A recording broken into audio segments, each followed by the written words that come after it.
Gracias a la Fundación Benedetti por darle la bienvenida.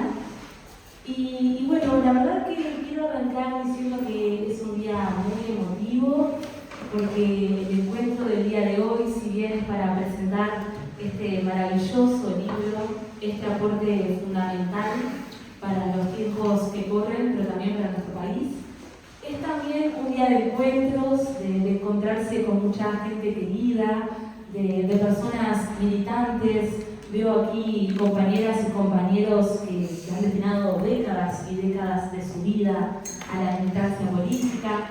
Y también es un día de celebración de los autores de este libro, que quiero tomarme este pequeño momento para decirles a Amparo, a Gabriel y a Rodrigo que la verdad que me emociona mucho acompañarles en este proceso, que los vi desde el comienzo. Me acuerdo del germen de la propuesta de la escritura de este libro, que esto también es un poco personal, pero la verdad que me emocionó también porque son personas que yo quiero mucho, que me han acompañado en el camino desde hace muchos años y de distintas maneras. Y también decirles que son tres personas que en este libro van a poder ver muy claramente la identidad y el lenguaje propio de cada uno. Eso se lo comentaba un poco a nuestra querida Amparo hoy, que uno dice, bueno, el capítulo 1 es claramente Gabriel, y uno lo lee y escucha a Gabriel y entiende por dónde va porque uno conoce a Gabriel, y así con la continuidad de los siguientes capítulos. Me parece que también es un libro que incomoda, desde ya les advierto que la lectura no va a ser una lectura, digamos, amena por completo, sino que va a incomodar, que va a generar momentos donde aquí también se menciona la angustia, una angustia que luego termina organizándose, que es uno de los planteos que también están aquí predispuestos. Es un libro de preguntas, pero que también orienta, que también las respuestas también ayudan a disparar otras preguntas. Y me parece que es realmente significativo, y por eso celebro la sensibilidad, la cuestión también esta de la identidad de cada uno de ellos y de un pensamiento noble, creativo y que dispara la creatividad de otros. Así que bueno, no quiero extenderme porque tenemos una mesa de altísimo nivel. ¿Perdón? Sí, por favor, queremos darle la palabra a la representante de Fin de Siglo, de esta editorial que es la que publica el libro, así que adelante, disculpen. Tranquila,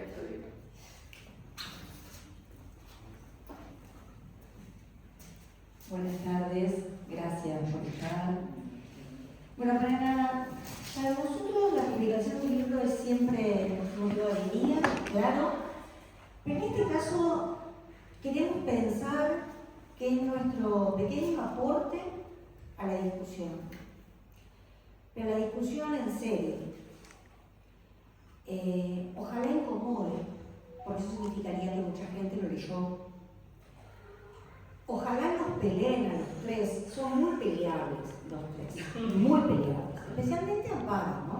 Amparo es muy peleable. Pero claro, lo curioso de este libro es que, claro, Amparo es como un torbellino, no sé, un remolino.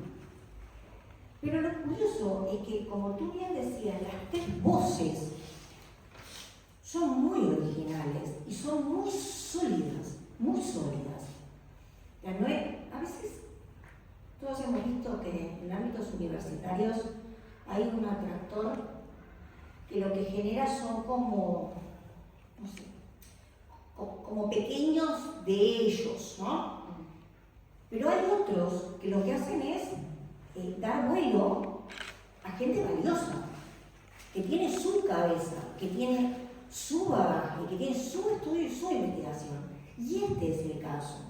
O sea, cuando ustedes lean y analicen, van a tener que ir para adelante, para atrás, para adelante, para atrás, qué quiso hacer, qué era, bueno, se lo dije a Amparo, ¿no? Y en algunos párrafos yo he dicho, Amparo, ¿qué querés hacer acá? Capaz que por deformación profesional, creo que el capítulo de economía está absolutamente maravilloso, pero es un problema de formación profesional. Gabriel de la Coste es siempre un peleador, ¿no? conocemos. Un peleador en el sentido que no dice obviedades, que no plantea cosas que le caigan bien a todo el mundo, sino que simplemente plantea temas que son de relevancia, que son de importancia y los pone sobre la mesa con argumentos. Por supuesto, Amparo, con su polis,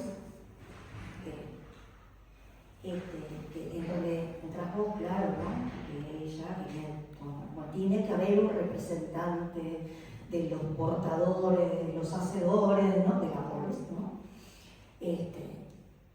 Pero ese cariño que ella refleja en todo lo que hace, esa pasión, este libro tiene un nivel de excelencia que yo he visto pocas veces en los últimos tiempos, porque estamos muy acostumbrados a debatir tonterías, a quedarnos en la superficie y a temer la discrepancia.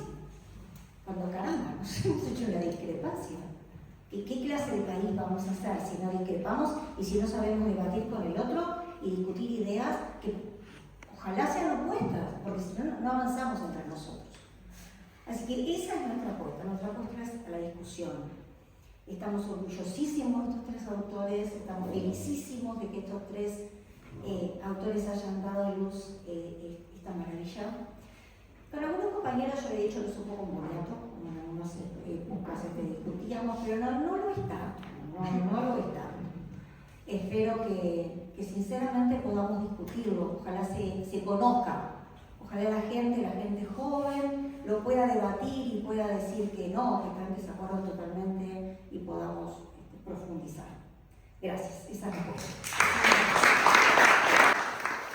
Muchas gracias. Ahora sí le voy a dar la palabra a Sergio Semaruga, profesor de filosofía, dirigente sindical, que hoy en día está asumiendo la responsabilidad del ICNT dentro del Departamento de Comunicación y Propaganda. Así que adelante, Sergio. Bueno, muchísimas gracias a todas y todos ustedes por el tiempo que han brindado para estar aquí. Muchas gracias a la autora y a los autores del libro por haber tenido la generosidad excesiva de pensar que yo podía decir algo interesante sobre este libro. A la editorial Fin de Siglo por tener una editorial hoy es un acto de coraje, ¿no? Ya por el hecho de existir, pero además por generar condiciones que hagan posible que este material esté en el libro y no en un PDF. Bueno, así que es muy bueno. El esfuerzo también es muy encomiable, hoy leer es resistencia, es una forma de resistencia y una editorial, por lo tanto, cuando aporta materiales que ayudan a esa resistencia contra la albazanería del pensamiento débil, está haciendo algo valioso que vale la pena mencionar. Bueno, también obviamente la Fundación, decía recién que tengo pendiente venir a estar un tiempo más largo acá, nunca había entrado, y bueno, y tenemos hay una visita pendiente más extensa. También agradecer por integrar este panel que me excede en virtudes. Yo además les adelanté a los compañeros usando la invitación de que tengo dentro de las varias limitaciones, tengo una fáctica, concreta, ineludible, que es que tengo que dar clase, trabajo en un liceo nocturno, más de uno, pero trabajo hoy en un liceo nocturno de la periferia, me queda bastante lejos, entonces voy a tener la ingratitud de tener que retirarme casi que enseguida después de compartir algunas reflexiones con ustedes. Y por lo cual pido las disculpas del caso. Yo, con respecto al libro, ahora sí vamos al tema, ¿no? Quiero decir que, le decía a Gabriel recién, cuando hablábamos, que es un libro que leí con un poco de incomodidad, pero no la incomodidad del debate de ideas que el libro invita, ¿no?, a desarrollar, sino que lo tuve que leer a salto de mano, ¿no? No lo pude deleitar, no lo pude desgustar, no lo pude desgustar. Y eso tiene que ver un poco con el oficio, con las deformaciones del oficio de la filosofía, que a veces una página te lleva 2 días tranquilamente, por el diálogo con el autor, por buscar los fundamentos, por buscar las conexiones, las refutaciones, las contratesis y demás, hace que uno tienda a leer lento para disfrutar la lectura y para tratar de poner en juego todas las demás lecturas que están al mismo tiempo interactuando en ese momento, ¿no? de interpretación. Y porque, bueno, la multiplicidad de tareas que hoy tenemos todas y todos, ¿no? En caso de las responsabilidades familiares, el trabajo, la militancia, la responsabilidad actualmente en el movimiento sindical, en el que sindical, además que tengo en mi sindicato, me lleva mucho tiempo intelectual y físico y eso me saca tiempo de lectura. Y entonces tuve que leer el libro de esa manera y eso no me gustó a mí como lector, ¿no? Nunca leer y degustar la lectura. Sin embargo, quiero decir que es un libro que es fácil, o sea, es un libro que se lee bien, no es que se van a enfrentar a los fundamentos de la filosofía, a los fundamentos filosóficos del derecho de Hegel, ¿no? O sea, es un libro que se lee bien, por la ciencia de la lógica, digamos. Pero es un libro que tiene, digamos, una densidad intelectual importante, tiene rigurosidad, hay muchas referencias académicas, muchas referencias históricas, muchas referencias filosóficas. Es un libro, digamos, que tiene densidad, ¿no? Hay muchas voces dentro de las voces del libro y en ese sentido no es que sea una lectura ágil, pero es un libro legible, ¿sí? Legible, muy legible. Lo otro es que es un libro que tiene invitaciones a pensar sobre algo que no está de moda pensar, realmente no está de moda, que es un problema ya. Varios filósofos han advertido sobre la muerte de la filosofía. Para ser famosa la filosofía hay que anunciar la muerte de la filosofía y automáticamente pasas a ser importante. Estoy siendo irónico. Pero uno de los últimos autores que leí hablando de la muerte de la filosofía asociaba la muerte de la filosofía a la imposibilidad intelectual de elaborar teorías sobre el todo, tratar de entender el todo. Y este libro, capaz que esto suena demasiado, es excesivo, pero hay una aspiración, yo por lo menos encontré una tentación por ir hacia el todo, por entender el todo, ¿no? Por ir hacia el bosque y salir del árbol, que el árbol siempre es el evento, el episodio, el hecho puntual, o la coyuntura, o inclusive hasta la estructura, pero nunca el proceso de la globalidad, del conjunto de lo existente, ¿no? En el término político, social, el entender qué está pasando y por qué está pasando, digamos así. Esa necesidad de tener sentido, ¿no? Yo a veces a mis estudiantes, cuando estamos compartiendo alguna reflexión, tratando de poner en situación la importancia digamos, del pensamiento filosófico, de la actitud filosófica, digo, bueno, lo que tiene la filosofía para aportar en cuanto a actitud, correlación y conocimiento, es la búsqueda de sentido, ¿no? Tener sentido es el piso epistemológico, ético y político clave como para saber dónde estamos, a dónde vamos, por qué estamos acá y demás. Digo, imagínense que mañana se despiertan en otro planeta, que hoy se acuestan acá en su cuarto, se levantan y cuando se levantan están en otro lado, que no pueden reconocer, que no saben cómo llegaron acá, qué es este acá, cómo hacen para volver, quiénes son, cómo son. Esa pérdida absoluta de sentido, la pérdida absoluta de sentido, tiene que ver con la incapacidad de captar lo básico del todo, ¿no? Estoy acá, quién soy, por qué estoy, qué es este lugar, ¿no? De dónde viene este lugar, hacia dónde quiero ir. Y las discusiones sobre todo están ciertamente en una situación de crisis, de extinción, ¿no? Hay siempre lecturas fragmentadas, capaz que profundas, con un cierto nivel de complejidad, pero fragmentadas, ¿no?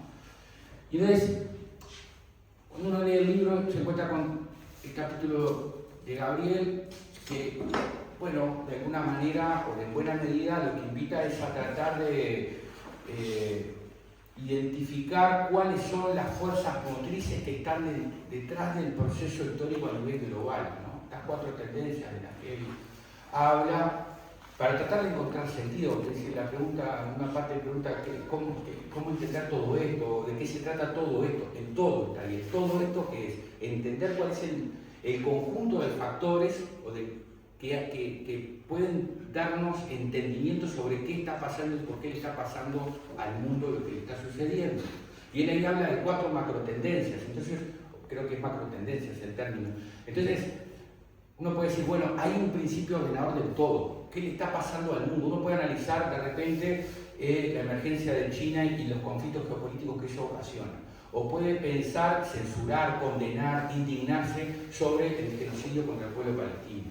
O puede mantener firme la condena hacia la expoliación y la violencia sistémica a la que se somete al pueblo de Haití. Y podríamos seguir, ¿no? Podríamos seguir. Pero el todo, es decir, ¿qué es lo que explica? ¿Cuáles son si es que hay, cuáles son esos hilos conductores que están detrás del conjunto de los episodios, de los eventos y de las estructuras de la coyuntura del mundo? Entonces, él ahí aporta esas 4 tendencias, ¿sí? Que uno después se meta dentro de cada una de ellas, porque a veces las pasa a describir. Uno puede discutir qué tanto esta tendencia configura una verdadera tendencia motriz en la explicación de la situación del mundo, o puede decir, bueno, le falta este factor a esta tendencia, pero lo que aporta por encima de todo eso, de cuando uno se mete a debutar analíticamente, a problematizar la tesis sobre estas 4 macrotendencias y los escenarios que la combinación de las mismas en sus distintas correlaciones de fuerza pueden suscitar, es que te da esta capacidad de discutir el todo, de qué es lo que está pasando en el mundo hoy. Entonces él ahí habla de la tendencia a la desestabilización del cuño fundacional de la globalización capitalista.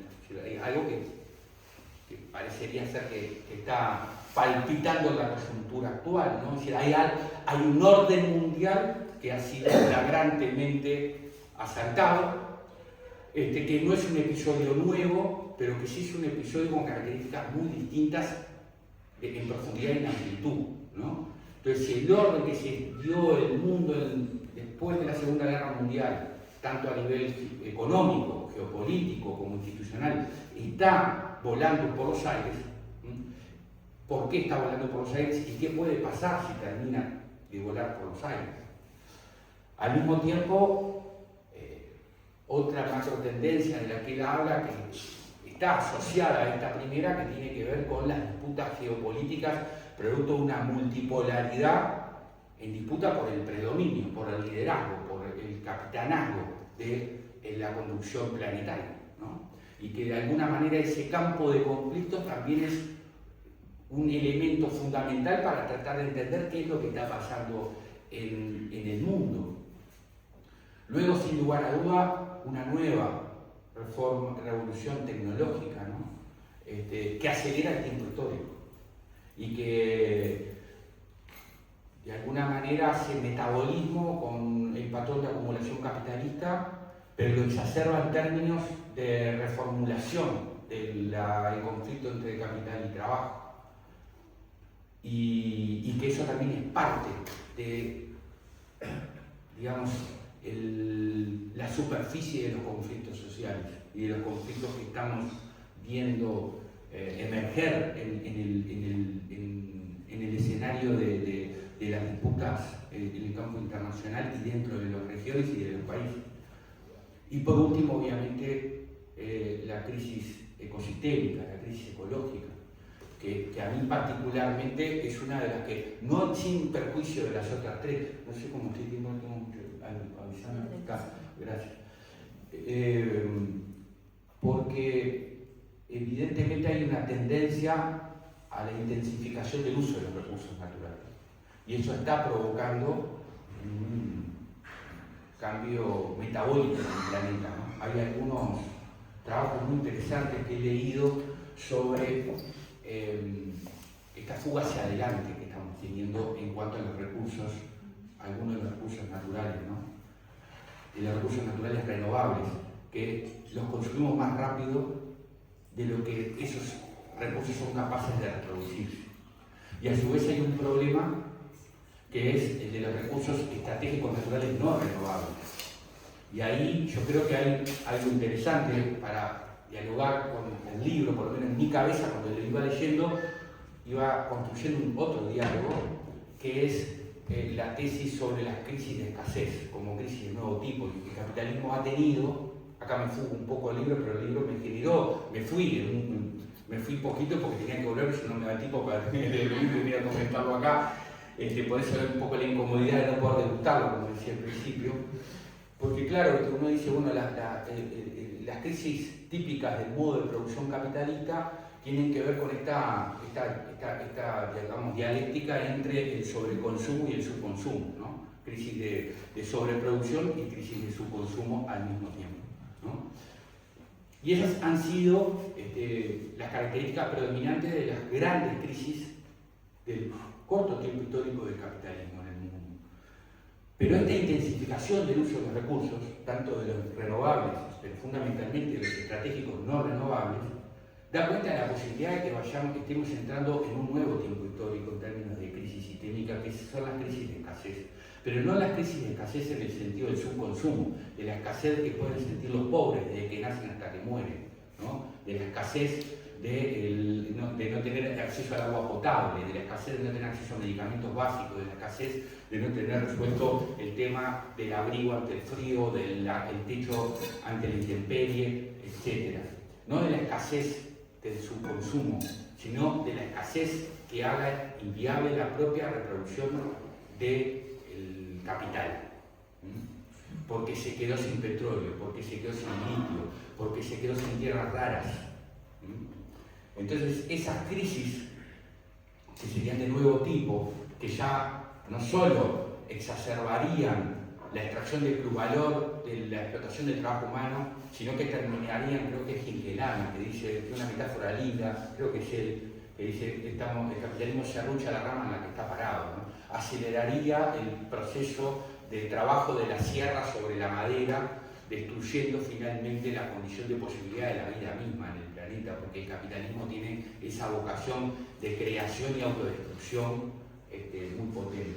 Entonces, bueno, volviendo a lo que plantea Gabriel, están esas cuatro tendencias, y después entra así, ahí sí hay que tener, me hiciste acordar, Gabriel, ahí a Rayuela, con lo que tenés que ir con, o una película que vi muy interesante, que se llama Las vidas posibles de Mr. Nobody, que tuve que agarrar un lápiz y un papel e ir anotando, ¿no? Porque Gabriel empieza con los escenarios ahí posibles de las combinaciones que surgirían de las correlaciones de fuerza que entre las distintas macrotendencias se podrían dar, y a partir de ahí y de la interacción del sujeto político, los distintos escenarios, desde los peores hasta los más halagüeños.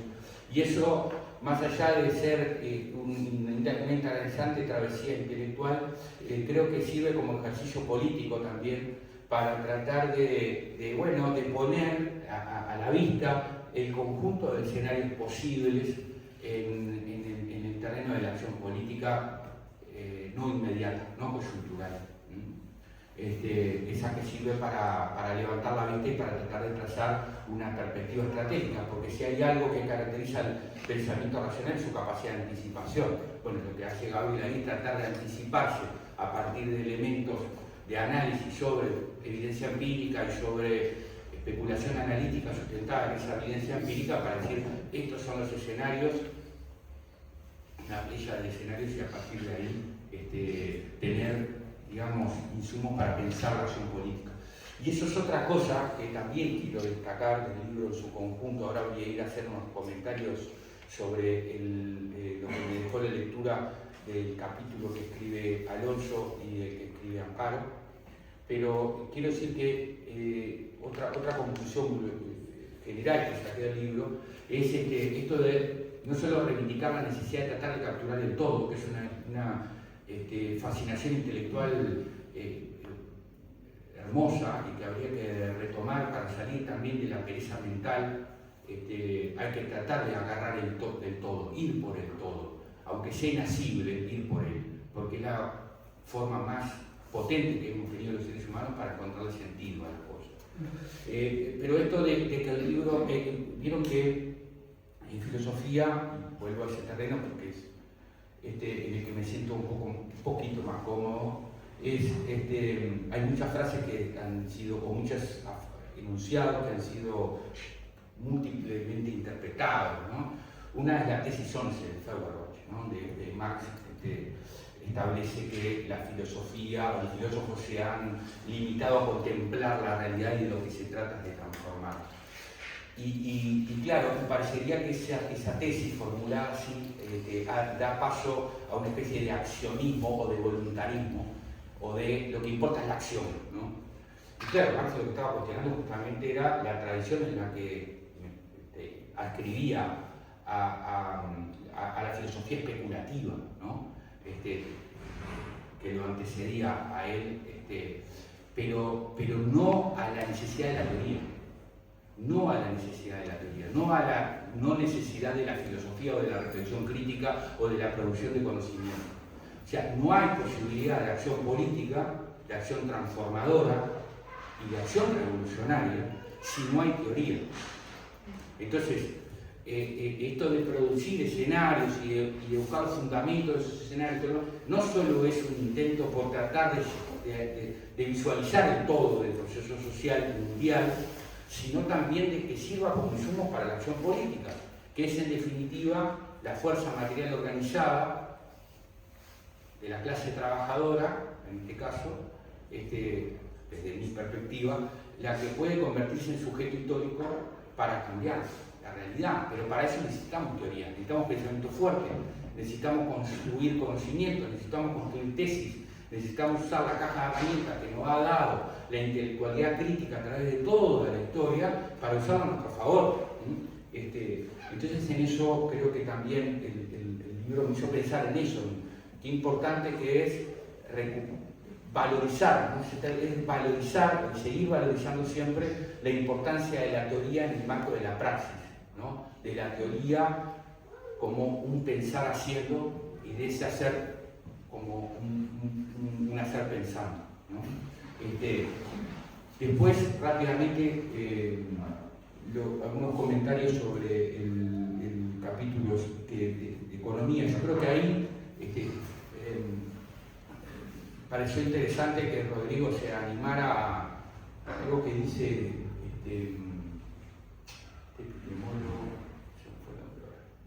que hay que luchar contra la hiperespecialización, ¿no? Porque cuando uno se hiperespecializa en algo, captura algo muy importante en términos de profundidad, pero pierde amplitud. Y cuando pierde amplitud es como que se mete en un lugar muy chiquito, en donde hay luz solo para que se vea desde lo chiquito, que a veces es muy importante, ¿no? En microfísica, vaya que es importante, pero a su vez solo es importante cuando eso interactúa con otro conjunto de conocimientos. Entonces me pareció muy importante esto del recorrido histórico, esta especie de reconstrucción de la retrospectiva histórica del Uruguay para, utilizando la economía política, dar cuenta de las cinco ciclos que él identifica ahí en el libro que tuvo el proceso social uruguayo, las características de estos 5 ciclos y cómo de alguna manera él dice algo así, tiene una metáfora muy linda que dice el pasado no está atrás, está adentro. Me gustó mucho eso, el pasado es esqueleto, está muy buena eso.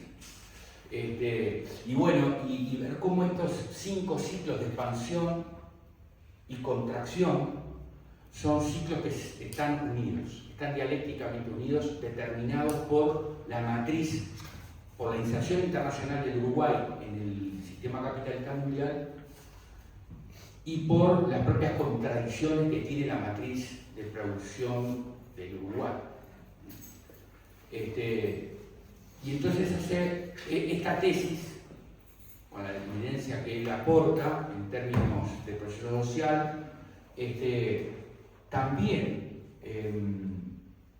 apuesta a mirar el todo, porque apuesta a entender las contradicciones de la formación social del capitalismo uruguayo en clave de genealogía histórica y a decir el problema es mucho más grande que la agregación el problema es mucho mayor que una cuestión arancelaria, la cuestión es mucho más profunda que un problema redistributivo, por más que ese problema redistributivo sea central. Miren ustedes, si es central para la vida de los trabajadores y de las trabajadoras, de los humildes, de las sencillas, la reforma de la seguridad social es central.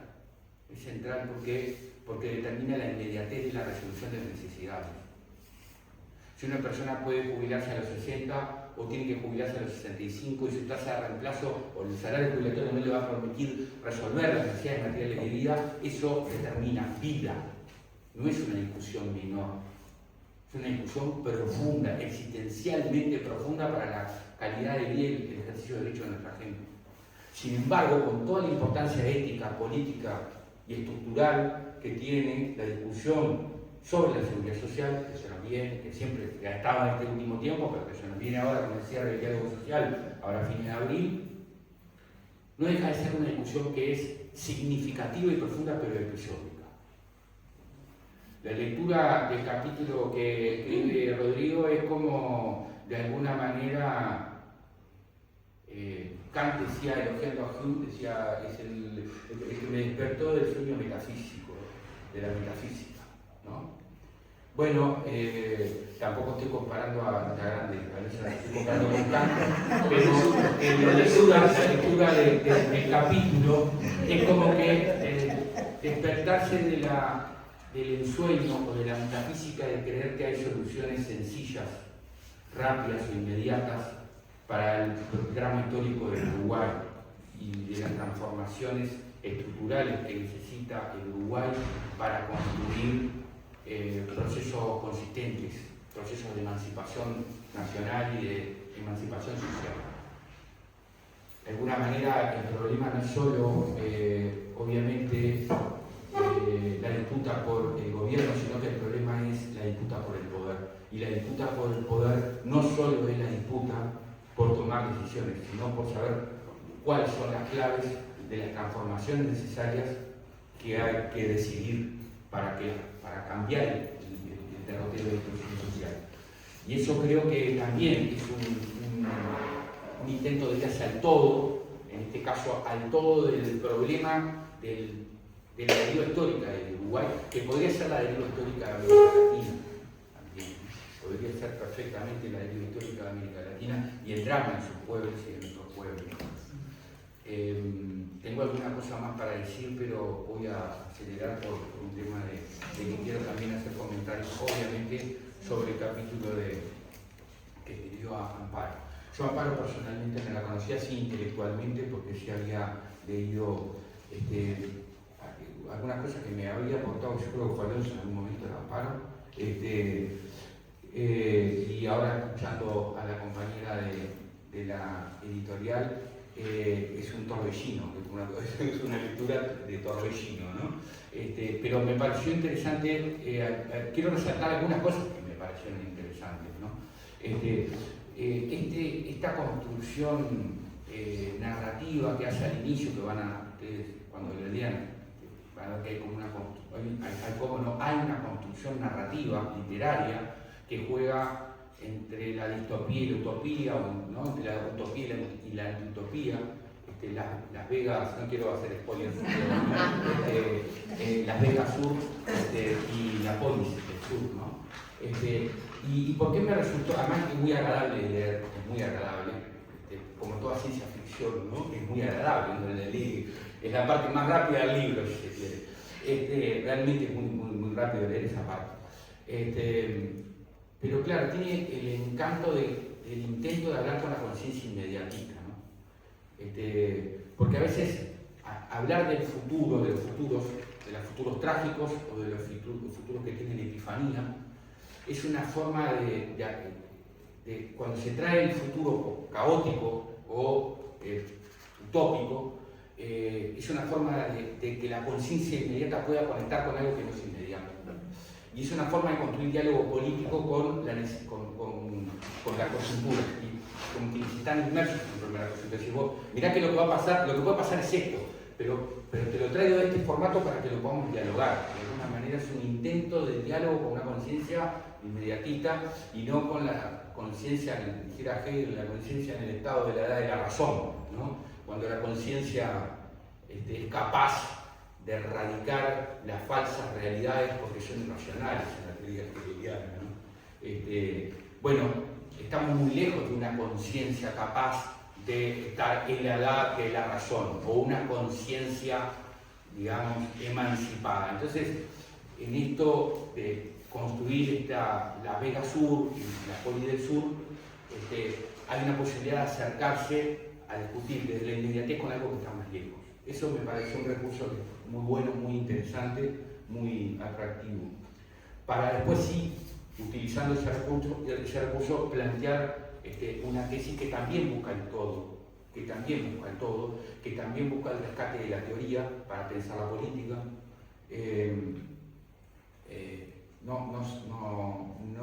No sin, digamos, arriesgar también en la parte en la que yo sentí que teníamos discrepancias, pero hay una parte de coraje político también ahí, que me estoy adelantando al final de la tesis, que es cuando habla de si en Uruguay existen condiciones de posibilidad o no para el desarrollo del proyecto del tercer Estado, ¿no? Si quiero decir, ese es el término preciso.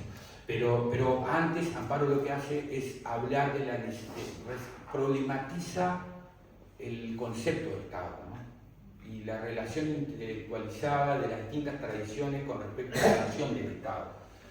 Me hizo acordar mucho, porque esto cuando uno lee con sus lecturas también, me hizo acordar mucho una lectura que dice de Chomsky, en donde Chomsky, conocido lingüista, pero además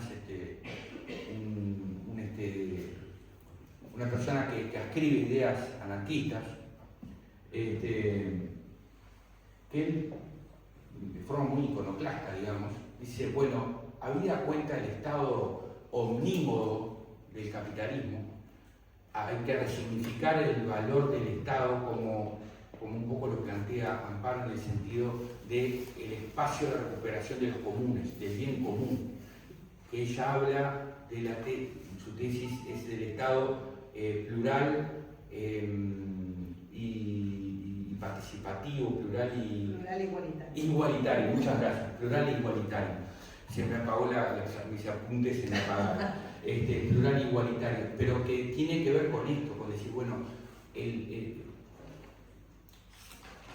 de alguna manera o de buena medida, la construcción, si decíamos, bueno, dialogando con lo que ya planteó Gabriel antes, de las macrotendencias y de los escenarios que esa combinación de macrotendencias podría generar en el desarrollo del todo de la coyuntura mundial, tomando en cuenta el problema del todo, del problema de la formación social capitalista uruguaya y latinoamericana, por extensión, porque dialoga mucho con lo que pasa a nivel latinoamericano, que plantea Rodrigo, decir, bueno, ¿qué hacemos? ¿Cómo salimos?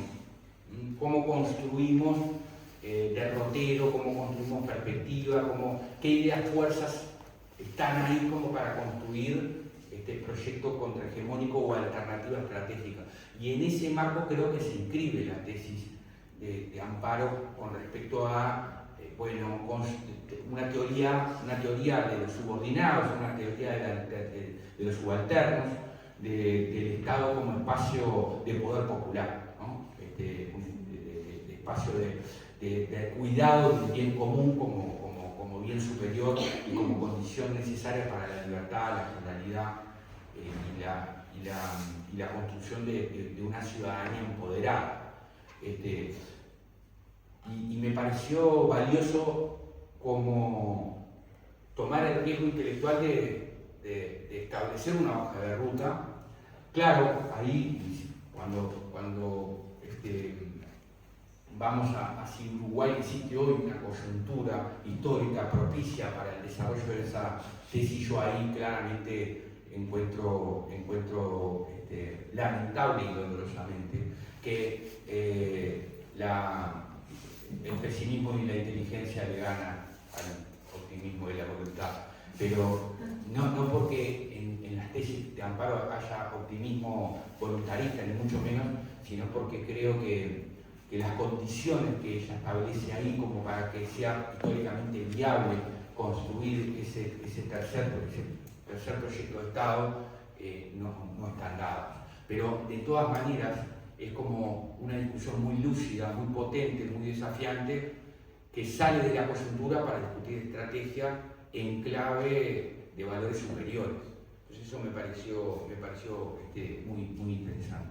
Así que bueno, yo como militante social, que es lo que soy, como trabajador organizado, que interviene en las luchas sociales con una perspectiva de clase. Me siento agradecido por la lectura del libro porque me da más herramientas al final del día para tratar de intervenir en la realidad con mayor capacidad de entendimiento y con mayor capacidad de aporte. También creo, y esto hay algo de pesimismo en esto, pero que somos parte, los que llegamos al libro, ojalá somos mucho más, pero vamos a ser el 1%, no de los más ricos, obviamente, pero sí de los que pueda leer y disfrutar este libro. Y esto es una condena de época, en realidad, pero también es una tarea pedagógica y una responsabilidad política. Hay que hacer de la lectura que todos y todas quienes puedan leer este libro y deleitarse con la lectura de este libro y exprimirlo y utilizarlo para la acción, tenemos la responsabilidad de buscar formas pedagógicas de llevarlo al entendimiento de todos y de todas, porque difícilmente, lamentablemente, por condena de época, no todos los trabajadores y las trabajadoras de nuestro país, ni todas las personas que están sin trabajo, ni todas las personas que están pasando desasosiegos, que son los beneficiarios de la lectura de este libro, lo van a poder tener. Porque el capitalismo es injusto hasta la distribución de los placeres. Así que tenemos hasta esa responsabilidad, leer el libro y tratar de ayudar a repartirlo por doquier. Muchas gracias.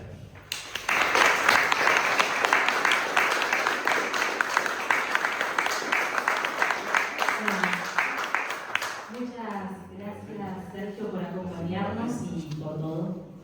Y ahora le vamos a dar la palabra a Vania Marcarián, quien es historiadora, investigadora y docente de la Universidad de la República. Adelante, Vania.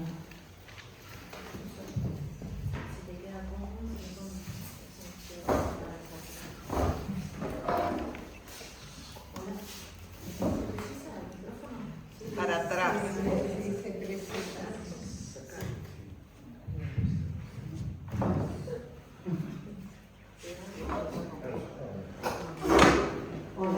Ahora sí. Bueno, empiezo obviamente agradeciendo a todos los autores por haberme confiado esta responsabilidad. Lanzar un libro al mundo es un momento importante para los que escribimos libros, y sé que elegir quienes nos acompañan también lleva un rato, ¿no? De cómo vamos a hacer, qué nos vamos a acompañar en este momento, así que agradezco mucho la invitación. Debo decir, cuando me escribió Gabriel por WhatsApp para invitarme, yo le manifesté cierto asombro o perplejidad, y dije, ¿por qué me estás invitando? Y él me dijo, y lo cito, son cosas en las que nadie es realmente especialista, y por lo tanto todos pueden hablar. Refiriéndose al libro, ¿no? Escribimos cosas de las que nadie es realmente especialista, y por lo tanto todos pueden hablar, en esa especie de paradoja, digamos, paradoja porque es a la vez una advertencia y un permiso, digamos. Desde ese lugar le dije sí, y desde ese lugar estoy hablando, asumiendo desde ya al mismo tiempo mi incapacidad para hablar del libro. Y empiezo diciendo que efectivamente, lo decía ahora Sergio, es un libro poco común en alguna medida, ¿no? Que uno no puede adivinar por el título, por lo que se ofrece, lo que va a encontrar. Es difícil de caracterizar, me parece. Es un libro sobre, es un libro de, es un libro que, hay uno, hay un freno para seguir la frase, ¿no? Es un libro raro, es un libro no disciplinar, es un libro que no tiene una única tesis, aspira al todo quizás, pero no tiene una única tesis. Es un libro que expresa, sobre todo, diría yo, la voluntad de intervenir en debates contemporáneos, o me parece más preciso quizás de organizar un debate, por lo menos en los términos en que ellos pretenden hacerlo, un debate que creo, concuerdo, no termina de organizarse. Y en esta primera caracterización, presentación del libro, me gustaría señalar también los diferentes o diferentísimos registros que tiene el libro, no solo entre los tres autores, es verdad, hay tres voces, claramente, pero dentro de cada capítulo. ahí hice unas notas: análisis político, ensayo de actualidad, análisis económico, raconto histórico, sistematización de posturas contemporáneas, producción de las ciencias sociales, con los recuadros, con la práctica, con todo lo que uno espera de las ciencias sociales, resumen de las posiciones teóricas sobre el Estado, sobre aspectos del desarrollo capitalista. Hay manifiestos políticos también. Los que juegan videojuegos, juegos de rol, llaman lore, hay lore en el libro, y esto quiere decir como una especie de libreto para juegos de rol futuristas, ¿no? Si yo voy a hacer un personaje que me voy a ubicar en el escenario número 17, 4 o 5. Y bueno, eso hay una diversidad, ¿no? de registros, ¿no?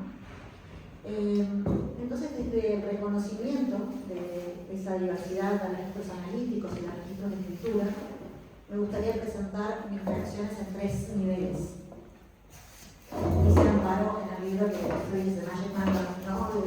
Juega en la introducción con la idea de que 3, porque ellos son 3. Pero no es muy verdad, después en el libro hay 4, más por tendencia, 18, 5 más 7 que dan 18, 5 ciclos, hay más números que 3, pero yo no voy a.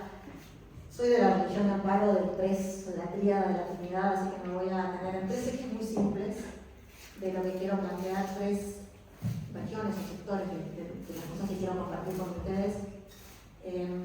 La primera es una región, un sector de acuerdo, de cercanía con lo que el libro plantea. La segunda es una región, un sector de distancia o de perplejidad, porque bueno, yo sacando de Gabriel no los conocía demasiado, nunca había hablado con los otros autores sobre estos temas, y me parece que está bueno para que el diálogo sea verdadero plantear eso, regiones de cercanía y regiones de perplejidad. No me animo a decir de radical diferencia, pero sí de perplejidad como lectora. Y un tercer espacio, si se quiere, más de interrogación, preguntas que tengo para que se explayen ustedes, para saber más de cómo piensan, de para dónde quieren ir con esto, ¿no? Empiezo entonces por este punto 1, puntos de acuerdo de cercanía. Y en primer lugar, obviamente, siento cercanía con el punto de partida, con la preocupación radical, con el motivo, me parece último primero, para escribir. Con Aldo Marchesi escribimos el año pasado un libro que se llama El tiempo no para, que nos presentó Gabriel, y creo que por ahí viene la invitación también, que afirma como la necesidad de pensar de nuevo algunos temas, que también parte de la definición de un presente de crisis. Acá hay una definición que me parece importante, o sea, pensar de nuevo desde la definición de que estamos viviendo un presente de crisis, que también busca a incluir al tiempo como una variable en esa ecuación de crisis y de pensamiento de izquierda para pensar el futuro, que también tiene un interés por rescatar la dimensión propositiva o imaginativa del futuro, de nuevo para el pensamiento de izquierda, y que también propone un lugar que podríamos llamar híbrido para ese reclamo. Híbrido entre muchas cosas, entre géneros, entre registros, pero también híbrido entre una preocupación política no totalmente encuadrada en un marco militante y unos saberes especializados de ser académica. Ahí hay una hibridez, me parece, en el libro, de la que yo me siento cercana en el registro de este ensayo de que hablaba que hicimos con Aldo Marchesi. Creo que en el caso de Aldo y mío estamos mucho más definidos o mucho más recostados en la segunda pata de la hibridez, de la ecuación. En nuestra piel de historiadores estamos más cómodos con la academia, de lo que me parece que este libro está escrito incómodo con la academia. Y los encuentro a ellos por eso más recostados quizás en esa otra parte de la hibridez, pero de todos modos está la hibridez en el libro, me parece que está bueno marcarla, ¿no? Y también me siento cercana a la recuperación de eso que desde ese lugar de hibridez podríamos llamar un lugar de intervención propiamente intelectual, sin tenerle miedo a la categoría, porque bueno, hay algo de eso en la categoría intelectual, de hablar con unos saberes especializados que se ponen a jugar en la arena política para hablar de cosas que no son necesariamente nuestra especialidad. En ese permiso que me dio Gabriel en ese primer WhatsApp. Tengo otro registro de cercanía con el libro que proviene de constatar la existencia de una tradición intelectual más larga para este tipo de emprendimientos, ¿no? Y más en el libro de ustedes que en el nuestro, me parece. Leyéndolo, me vinieron enseguida varios ejemplos uruguayos de ensayos, que hay otra categoría con la que me siento cómoda, con cercanía. El libro, los 3 son ensayos de alguna manera en diferentes registros. Y hay una tradición uruguaya, regional, continental, global, pero uruguaya en este caso, que tiene esa misma ambición ensayística y esa misma ambición, o ese mismo lugar de ingredientes, esa misma preocupación por el tiempo, muchos de estas mismas lugares que estaba señalando, ¿no? Una ambición por pensar la temporalidad, incluyendo el futuro, en ejercicios de crítica profunda, más o menos despiadada muchas veces, a veces de tipo contrafáctico, a veces de tipo utópico, a veces de imaginación política. Son algunos ensayos que algunos no leí hace mucho, algunos tengo menos presentes, pero les cuento los que me vinieron a la cabeza en registros muy diferentes y que arrancan en el siglo XIX, ¿no? Con el socialismo triunfante de Piria. Pero también con el pesimista Nirvana de Ángel Flor Costa. O sea, ahí hay una tradición de pensar que hubiera sido de nosotros, que hubiera sido de Uruguay, que hubiera sido de la sociedad, que hubiera sido de si pudiéramos proponer otra cosa o pensar el tiempo de otra manera.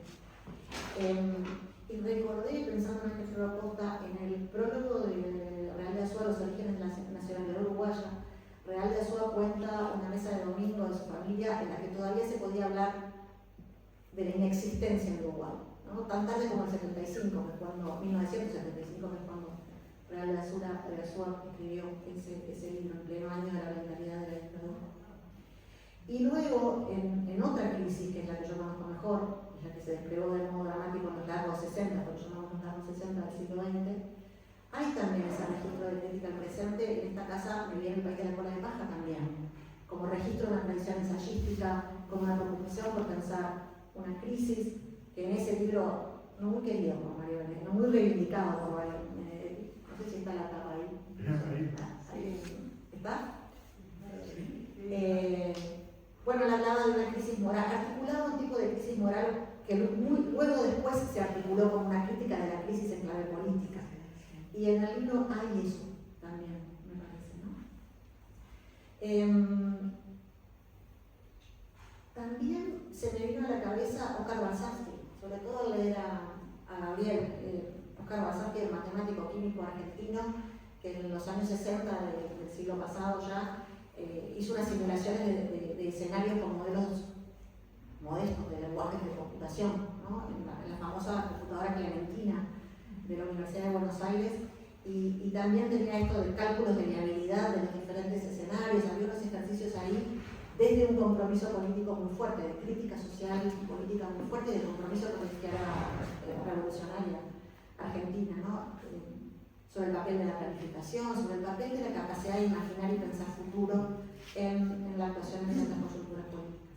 Entonces, nada, me dio eso de que uno cuando puede, yo soy creadora, cuando uno puede construir una tradición se siente más cómodo, se siente en una casa.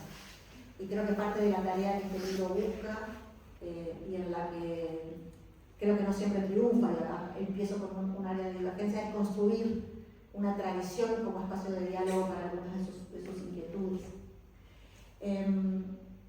Y bueno, pero para resumir este lugar antes de entrar en el lugar de perplejidad, seguir con el lugar de cercanía, me parece que encuentro un punto de encuentro en que las épocas de los diferentes presentes del pasado, digamos, que se han autodefinido como presentes de crisis, han sido propicias para propuestas como las que hace este libro. Volver a pensar el pasado, para imaginar un futuro, para que nuestra actividad en el presente tenga un sentido, ¿no?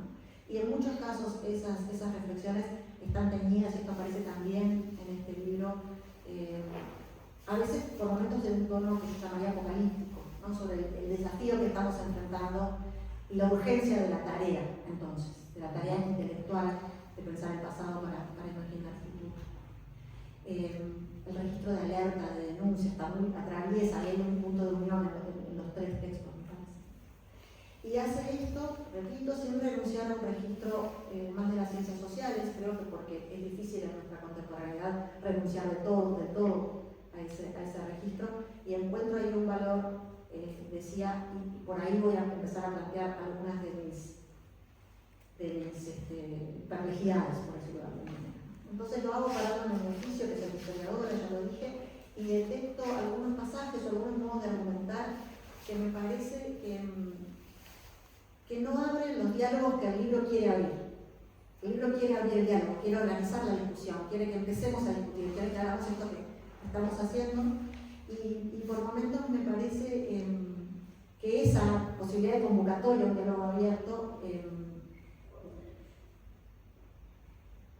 queda suspendida, quiero usar con cuidado las palabras, porque no siempre construyen ese campo de inquietudes en el que podrían sus inquietudes tener más resonancia, volverse más persuasivas.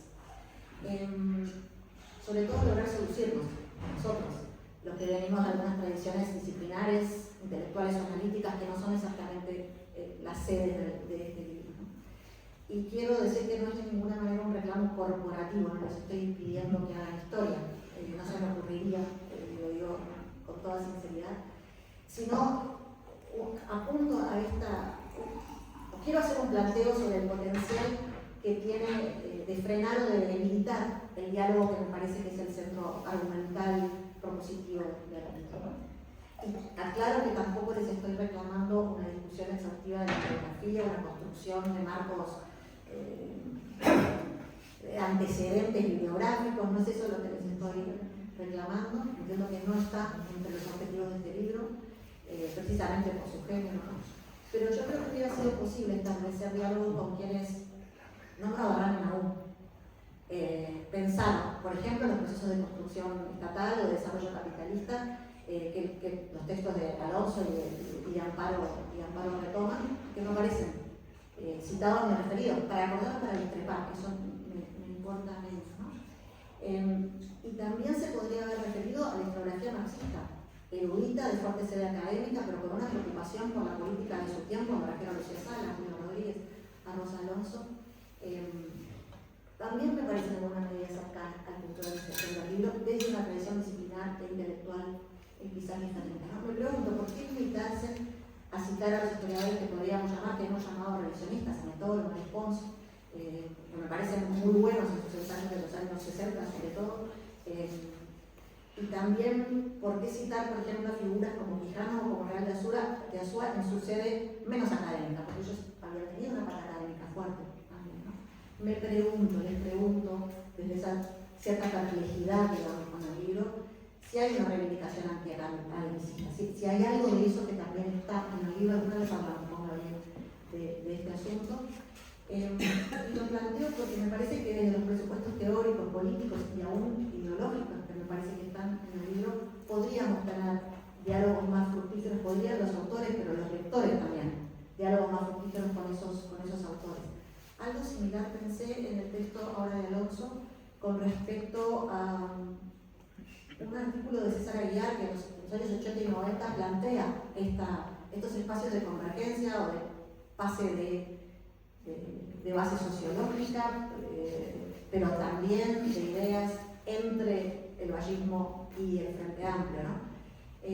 Entonces me parece que recuperar alguna de esas acumulaciones le daría una potencia al diálogo que a mí me quedó en falta, digamos, ¿no?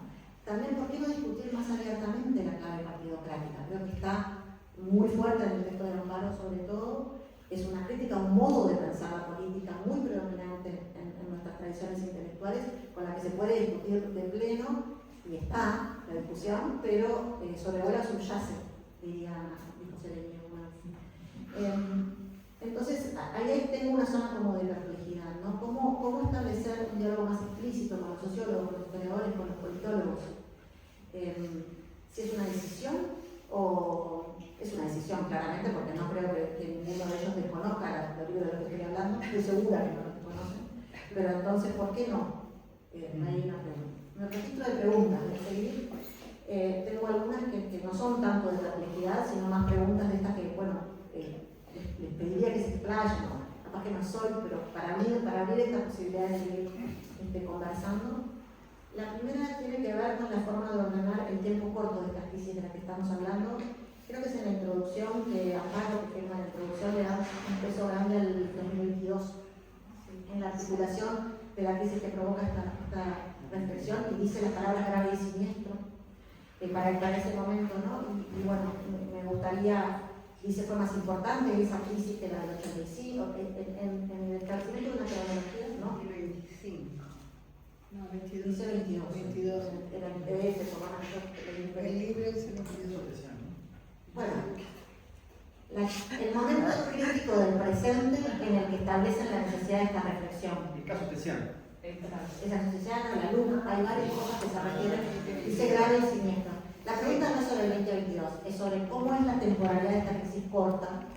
Si pudieran, me gustaría hablar más de eso. ¿Dónde está el punto de quiebre de nuestro tiempo de crisis? La segunda pregunta apunta a algunos presupuestos de los escenarios de futuro que se plantean, sobre todo en los capítulos de la Corte y de Amparo, pero tocan caracterizaciones que aparecen en el reporte de Alonso, el reporte histórico de Alonso, tienen que ver con el lugar del Estado, o de las configuraciones estatales, o de los proyectos estatales. Podría valer también para el escenario global del que habla Gabriel. Pero me gustaría, me pregunto sobre el proyecto estatal del vallismo, ¿no? Y ahí registro una cierta diferencia, incluso de valencia de esta acumulación histórica, la del vallismo, entre el texto de Alonso y Salva.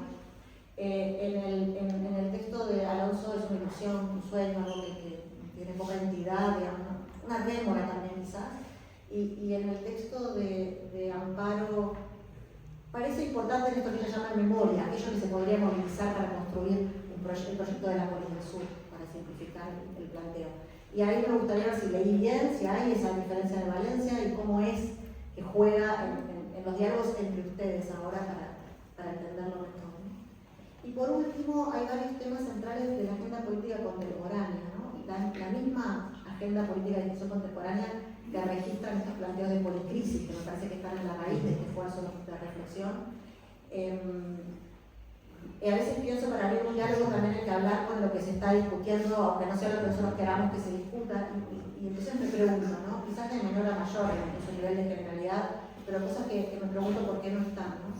En un momento Amparo hace ese ejercicio literario que es muy entretenido, como dijo Sumarúa, un planteo de los plebiscitos del futuro. Va a haber unos plebiscitos que nos van a permitir, por medio de la expresión directa de la voluntad ciudadana, establecer las bases para ese futuro positivo, ¿no? El presidente Sumarúa parecía no creer tanto, pero que es muy fuerte, muy bien fundamentado, me parece, en el texto de Amparo. ¿Y por qué no está el plebiscito del 1% del 1%? O sea, ¿por qué el plebiscito es el de la educación, de la reforma del Estado? Pregunta. O sea, porque son esas discusiones que estamos teniendo, esta ciudadanía, digamos, está teniendo y no está ese. También me pregunto por qué no están otras cosas que tienen que ver con los nuevos patrones de consumo, con las estructuras del narco como desafiantes a los poderes del Estado. Me pregunto, esto más para Gabriel, la tematización específica del imperialismo. El imperialismo, los imperios aparecen mucho más en el texto de Alonso, mucho más para el 19 que para el 20, y en estos escenarios globales aparecen los hegemones, los grandes poderes, pero no la discusión. La guerra como competencia imperial, entonces son cosas como que están menos. Y me pregunto, ¿el feminismo? Aparece casi, que no aparece en el texto. Entonces me pregunto la definición de agenda, esto que me parece que el libro es muy potente de hacer, que es, vamos a organizar el debate, ¿por qué no están listos? Que son algunos de los temas que están en discusión hoy en Uruguay. Bueno, entonces, no sigo con esto, pero esos 3 registros.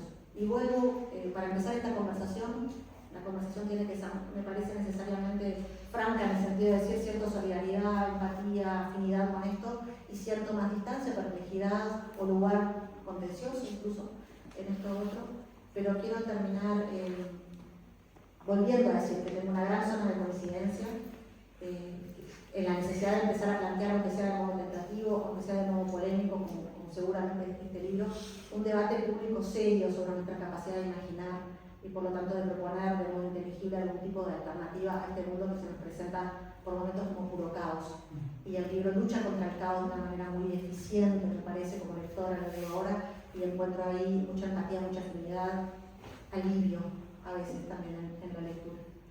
Y por eso, desde esta situación de empatía, quiero terminar agregando otro registro a los tantos de este libro, el registro poético, porque me vino a la mente enseguida una poesía hermosa de T.S. Eliot, escrita también en un tiempo de caos y de crisis, que los contemporáneos vivieron como de caos y de crisis en los años 30 del siglo pasado, y es un poema que me parece que trae mucha luz sobre la capacidad de nuestra condición humana, sobre la necesidad de nuestra condición humana de seguir pensándonos en el tiempo, y leo, y con esto cierro, dice T.S. Eliot: tiempo presente y tiempo pasado están ambos quizás presentes en el tiempo futuro, y el futuro contenido en el pasado.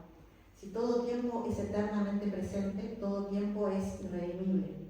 Lo que podría haber sido es una abstracción que queda como posibilidad perpetua solamente en un mundo de especulación. Lo que podría haber sido y lo que ha sido apuntan a un fin que es siempre presente. Las pisadas hacen eco en la memoria, por el pasillo que no tomamos hacia la puerta que nunca abrimos al jardín de las rosas. Tiempo pasado y tiempo futuro no permiten sino un poco de conciencia. Ser consciente no es estar en el tiempo, pero solo en el tiempo pueden el momento del jardín de las rosas, el momento en el pabellón donde golpeaba la lluvia, el momento en la iglesia ventosa del crepúsculo ser recordados, imbricados con pasado y futuro. Solo a través del tiempo se conquista el tiempo, y por eso gracias a los tres.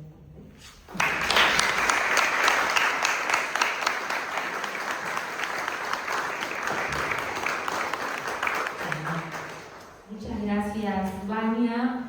Quiero, a partir de lo que tú planteabas, Vania, de preguntas, quiero decirles que al final vamos a tener un mini encuentro con los tres autores para poder generar algunas preguntas si dan ganas, si las ordenamos, capaz que en ese momento se va a dar. Y también me hizo acordar justamente al principio, ¿no? De que estas lecturas, si bien proponen respuestas, esas respuestas llevan a otras preguntas, y que me parece interesante porque esa perplejidad, también esto es una cosa personal, me encanta esa palabra, es una palabra muy interesante porque la perplejidad es esa cuestión que enmudece la razón, ¿no? De cierta manera, ¿no? Nos genera un caos que es lo que estamos describiendo, pero también en esa perplejidad el libro transmuta en el movimiento de las preguntas y de disparadores a todo eso que tú mencionabas, María, muy interesante.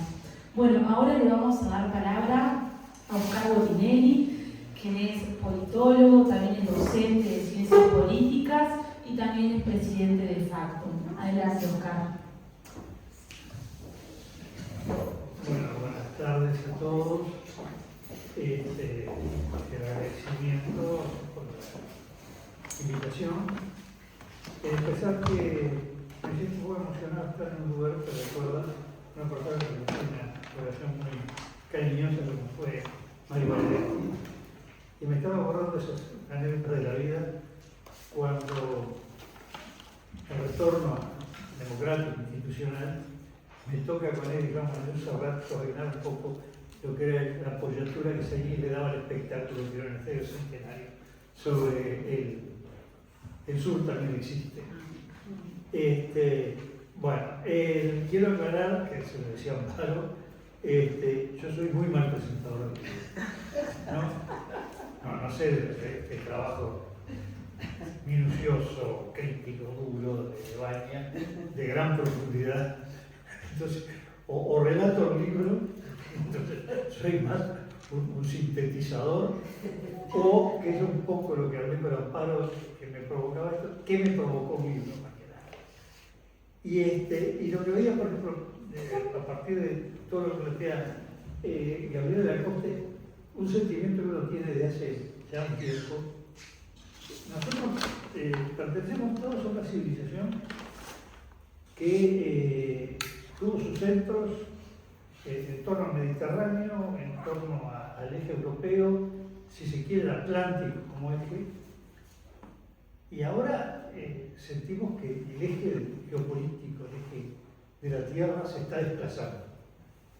Y nos aparece una civilización que hemos visto como una cultura extraña, China. En China podemos conocer algo de historia.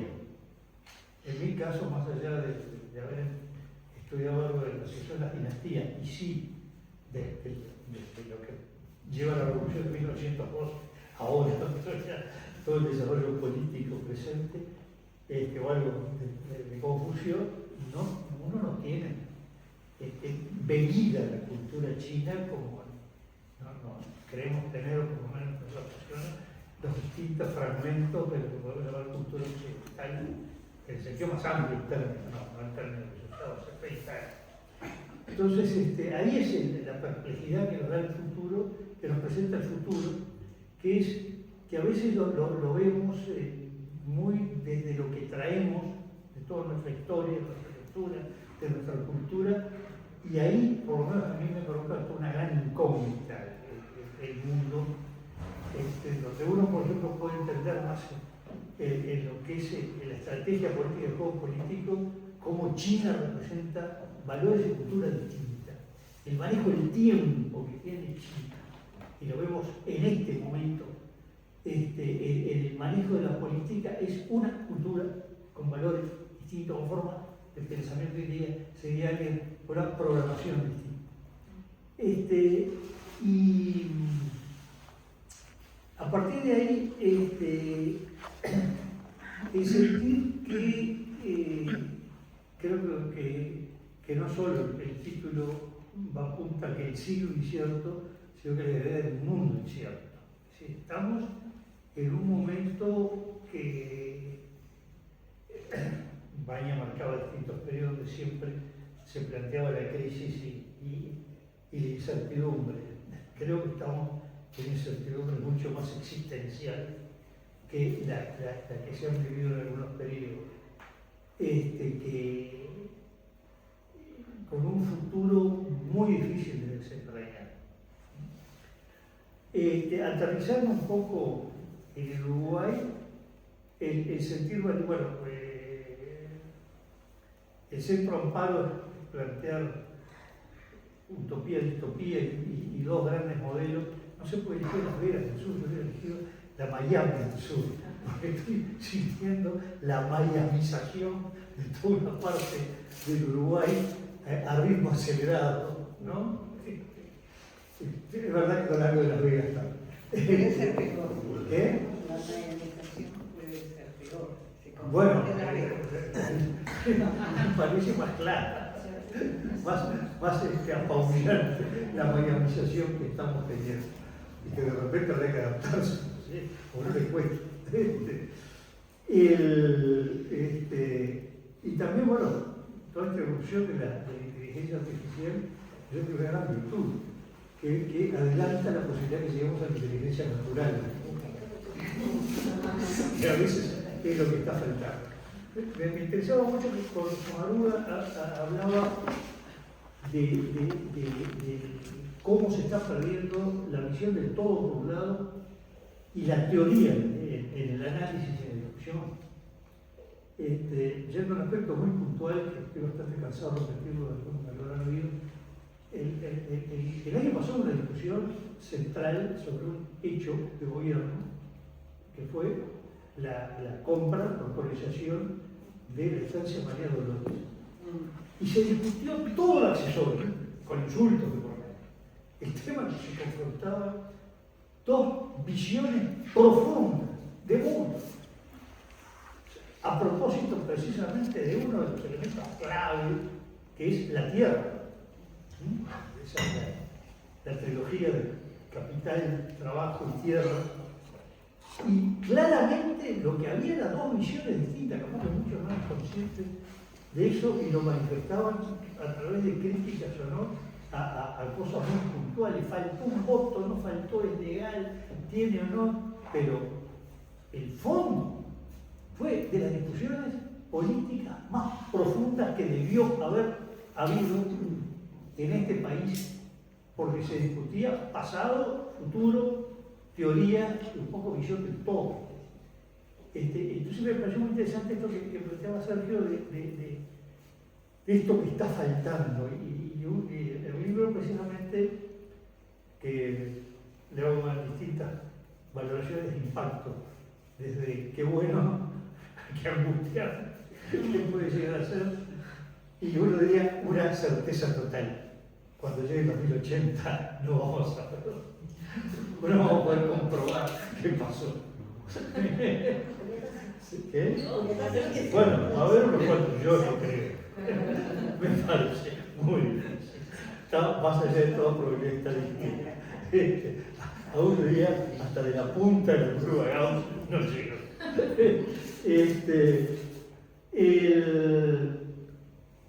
Yo creo que quiero centrarme en Uruguay, no por provincializar, pues realmente de discusión global situada donde estamos parados.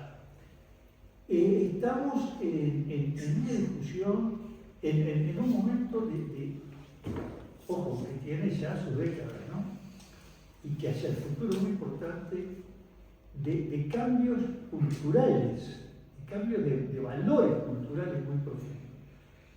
Cuando Rodrigo hablaba del vallismo, el modelo vallismo, que a mí me parece que el vallismo es un comodín que se ha puesto para una construcción, que participaron muchos, para empezar, que hubo varios vallismos. El imaginario vallismo es la construcción de varios vallismos, algunos de ellos contradictorios, entre la época que podemos ubicar, no sé,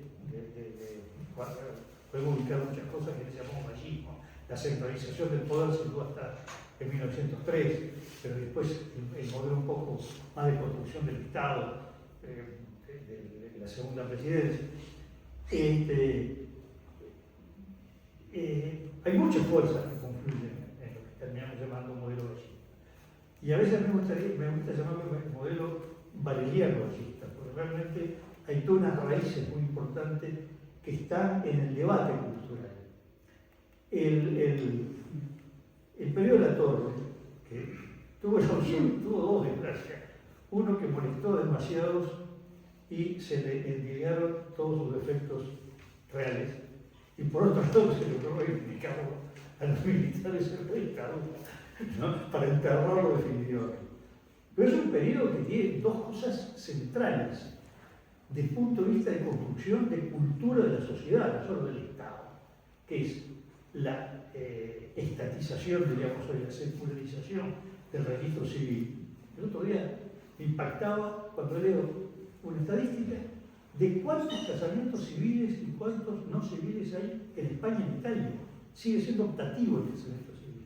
Hoy, tercer milenio, siglo terminado el primer cuarto del siglo, ¿no? Nosotros estamos hablando de hace siglo y medio. Y lo otro, bueno, la reforma valeriana. Y ahí hay aspectos de cambio cultural del país. Uno, nosotros partimos de la base, más allá de que estaba a veces demasiado puesto en forma mágica, de la educación pública como lo central del país.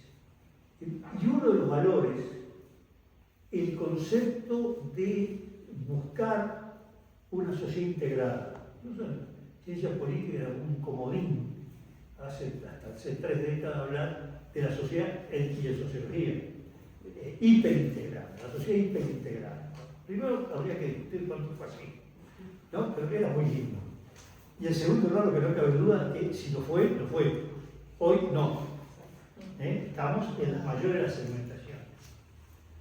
Y un elemento central de la educación, yo recuerdo cuando 90-91, creo que había sido 91, un conflicto de la enseñanza, y hubo otro que estaba atrás de todo, ahí lo veía, en la salud pública, que era la cenicienta además del sistema de salud. Y un dirigente de la FUS decía, la diferencia es que a la gente le preocupa la educación porque la educación es de todos, mientras que la salud pública es solo de los pobres. Ese modelo del año 90 hoy no es sostenible. No porque haya mejorado todo el sistema de salud, que sí mejoró, sino porque se segmentó de una manera fenomenal la educación. Y no es un tema de organizar la educación, es un tema de concepto cultural, de cómo se proyecta en la sociedad. Tenemos la preocupación que Amparo reitera de la poli del espacio público, las distintas dimensiones que se fue, no sé si más segmentando el espacio o despublicitando, que va desde la segmentación, prácticamente por lo menos en 3-4 niveles del panorama urbano, desde lo que queda segmentado y excluido hacia abajo, lo que queda excluido por privado, de lo que es excluido hoy. Sergio hablaba justamente de un tema que no debo olvidar nunca, la creciente presencia del narco, que no solamente si se vende o compra droga, de toda una cultura y hasta territorios dominados, que ya tenemos aquí. Y luego lo que podemos decir, pues, el estándar, lo normal estadísticamente, cada vez más reducido, ¿no? Lo que podría ser antes casi todo, ahora es una parte, un poco mayoritaria todavía, pero en camino de. Y dos cosas que no sé por qué me vinieron, no es que lo hayan escrito así, pero que me impactaba en la lectura del libro, me llevaba al pensamiento. Uno, ¿cómo pasamos de una sociedad que uno de los esquemas que decía el uruguayo busca todo atado con alambre? Es decir, la sociedad de la austeridad, donde la gran virtud era cultivar el ahorro, y el ahorro para luego transformarlo en la compra del pedacito de tierra o de ladrillo, y pasamos al extremo que el ahorro negativo. Desde hace no sé cuántos, 20, 25, 30 años, el ahorro considerado que va contra la economía, que el asunto es gastar, consumir, por encima de lo que se tiene, es decir, consumir por lo que se va a ganar a futuro. No es un tema solo económico, es un tema cultural, ¿no?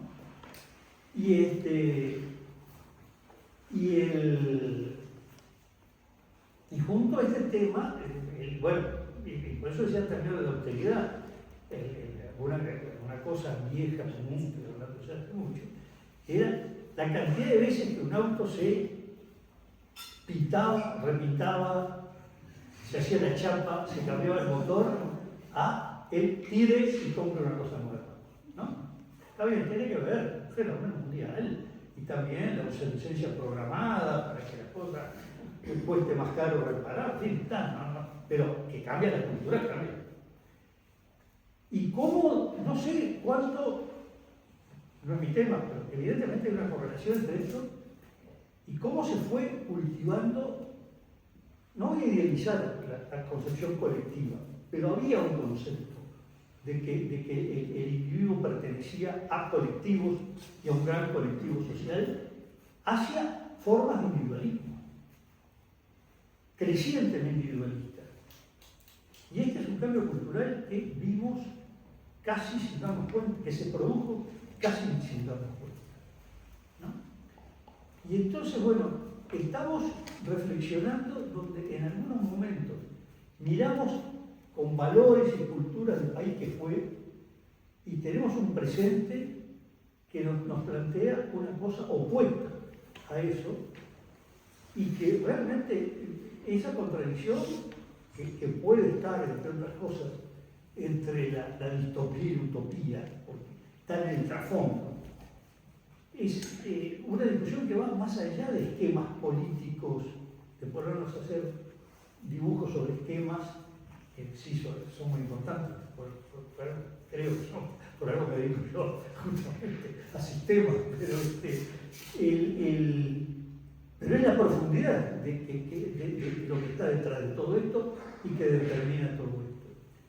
Y en esa reflexión digo que uno siente, no sé si de repente uno está muy desenfocado, estamos viviendo un momento histórico que no tenemos demasiado tiempo en para dónde en las definiciones para dónde se va a terminar eso. ¿No? Es verdad que la historia marcha y contramarcha sobre procesos, idas y vueltas, y a veces siempre nos parece un momento definitorio y no lo fue. Y mirá cómo nos preocupamos, resulta que fue una especie de paréntesis y se volvió lo que estaba. Casi siempre después aprendemos que nunca volvimos donde estamos, sino algo aproximado y quizás muy exacto al imaginario que teníamos que queríamos. Pero ese es otro detalle. Y evidentemente una sociedad del tamaño de Uruguay, de la pequeñez de Uruguay, de la lejanía de Uruguay, no va a tomar las decisiones por sí sola, de forma autónoma, como si el mundo no existiera. Pero bueno, nuestro granito de arena de este país, sin duda, la necesidad del planteo de ver todo esto, hacia dónde se va, y ahí hay temas del Estado. Por ejemplo, voy a aterrizar algo, un poco se entronca más con lo de Rodrigo. Yo recuerdo que nosotros teníamos una visión de qué quería ser el estatismo, que metíamos en una misma bolsa un montón de cosas. Y el proceso que se dio en Europa a partir de los 90 nos descubrió que eran cosas distintas. Un estatismo como Estado social, y Estado social asociado más bien a la protección del individuo en sus necesidades materiales. Pero había otro estatismo que se descubrió que era distinto también en lo social, que tenía que ver con el aspecto educativo. Y empezamos a encontrar que determinados países mantenían el Estado social, pero no el educativo, el social y el educativo. Pero después asociamos que ese Estado era lo mismo ser social que ser un Estado capitalista, propietario, es lo que formalmente es el dominio comercial e industrial del Estado. Y hemos visto cómo se pudo mantener el Estado social con la privatización total de la industria del comercio y servicios, etc. Pero también creíamos que regular y dominar era lo mismo, y empezamos a descubrir que se podía dominar manteniendo regulación, pero también desregulando. Una de las cosas en la crisis del 2022 de Europa, a los efectos de la guerra en Ucrania, cuando uno empezaba a leer los diarios decía, ¿a qué hora les más cara la electricidad en España? No prenda de no sé de qué hora, porque ahí la tarifa le sube el doble. Y le subía día por día y hora por hora. Para el uruguayo, que está acostumbrado, que la nafta es lo mismo. En el lugar donde está la planta en CAP, en Tacuarembó, en Rivera no, pues ya viene por otra vía, más económico. Y entonces ahí venía el razonamiento de otro aspecto cultural y que tiene que ver con lo que se entiende como un escenario previsible, donde uno sabe cómo son las cosas, lo que cuestan, a el escenario que lleva a la imprevisibilidad, a la competencia, pero además a que todos los días se está en busca de algo. Y entonces, bueno, lo primero puede ser muy aletargante, aletargador, pero el otro un poco demasiado conmocionante, ¿no? Una vida que no tiene respiro, que no tiene tranquilidad. Entonces, creo que de alguna manera la utopía y la distopía absorben estas bases, ¿no? Y más todo lo que plantea, ¿no? Es muy desafiante todo. Y los escenarios que plantea Gabriel, pero creo que estamos en momentos que no es malo empezar a leer cosas para pensar que me parece no hay tanto tiempo para empezar a discutir a fondo. No lo accesorio, ¿no? Lo sustantivo. ¿Qué mundo queremos? ¿A dónde queremos ir? Y una forma de elegir un camino es quedarse quieto.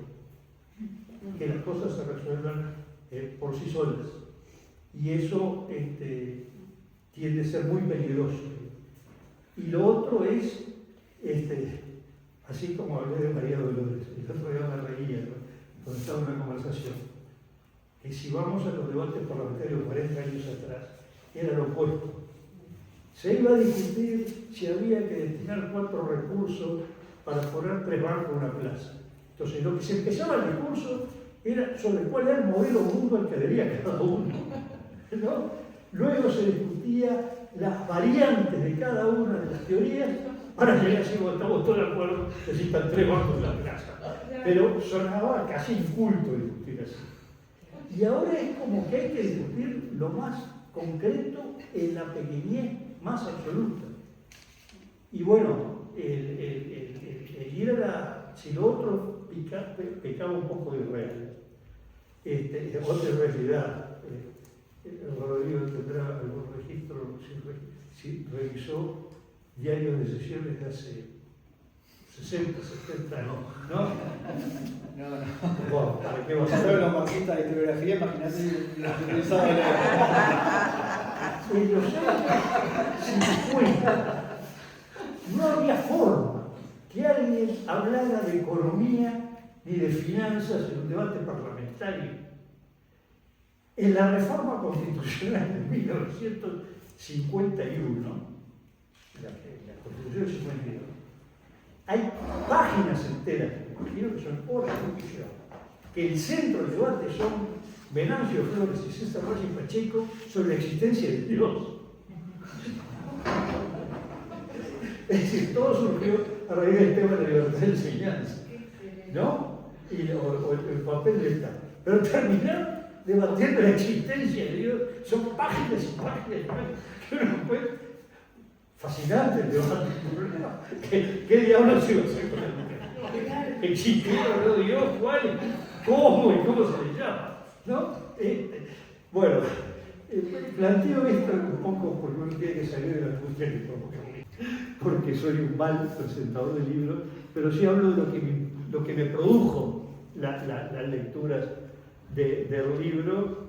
Sin duda los Rodrigo atienden más a lo habitual mío, y entonces el análisis puede estar más en un campo mucho más terrenal, si queremos, que lo que impacta de Gabriel o de Amparo, que son los grandes desafíos teóricos.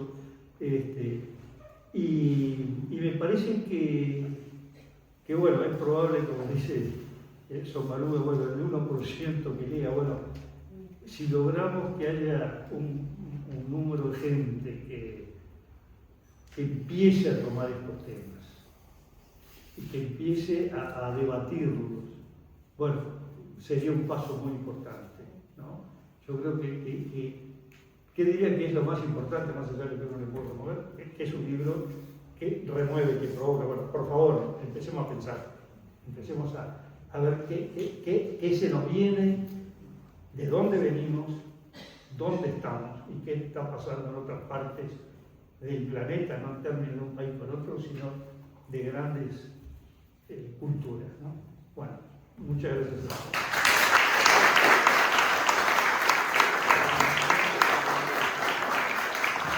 Bueno, muchas gracias, Oscar. Le voy a pedir a los autores del libro si pueden acompañarnos aquí en la mesa. Muchas gracias, Vania y Oscar, por acompañarnos. Oscar. El grupo de WhatsApp donde me fue, lo creamos en diciembre de 2022. Y bueno, ese fue una gran conversación. Y la conversación sigue el martes que viene en la Fundación El Puente. Y ahí vamos a responder todas las preguntas de Dani. Y muchas más. Bueno, yo pero bueno, muchas gracias por venir a todos, a todas. Es un placer para nosotros recuperar la fotografía. Y hoy empiezo a dar resultadores, así que no voy a entrar en materia, pero ya nos encontraremos y seguimos conversando. Muchas gracias. Buenas. Bueno, yo tampoco quería hablar, no me he preparado para eso. Tengo una contractura en la espalda hace una semana que no sé a qué viene, pero quizás tiene que ver con esto. Pero no, agradecerles a ustedes por estar acá, a los presentadores por la lectura atenta, por los comentarios. Ahora te voy a responder a vos, a Vania. Agradecerles a Gabriel y a Amparo. Está bueno traer la genealogía del libro, de Amparo lo hace en la editorial. Es en ocasión del caso Cesiano, cuando explota el caso Cesiano, y cuando vemos ya desplegada la incapacidad de respuesta respecto al caso Cesiano. El significado de esa ruptura, de ese agrietamiento, de esa puesta en duda de lo que queríamos algo que era propio de Uruguay, que era el ser no republicano en Uruguay.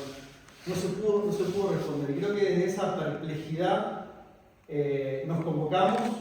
Y después cada uno, luego de una serie de trabajos conjuntos, algunas notas en derecha que hicimos en conjunto, pensando el tema, creo que cada uno con su angustia salió a buscar un refugio en el caos como pudo, y eso es cada uno de los ensayos. Me parece que es eso, cada uno salió a buscar su refugio y su forma de entender esto y de decir algo.